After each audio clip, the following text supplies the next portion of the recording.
Bakit ang lungkot mo? Bakit ang lungkot mo? Kasi po, nakikita sa kanyang mukha yung puso na binigay ng Panginoon para maibalik dahil merong nawasak.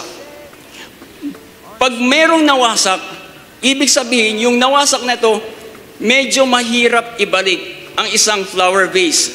Pag nawasak siya, pag nahulog siya, pag nabasag, iisa-isahin mo siya para maibalik muli.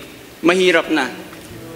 At ako ay naniniwala sa bawat isa sa atin, lahat ng nawasak sa buhay ninyo, whether is a relationship, whether mga pangkabuhayan, businesses, at ang mga lahat ng o kaya mga mag-asawa na nawasak ang relasyon, ibabalik muli ng Panginoon ang lahat ng nasira sa inyong mga buhay dahil merong Diyos na nagkakalinga sa bawat isa sa atin.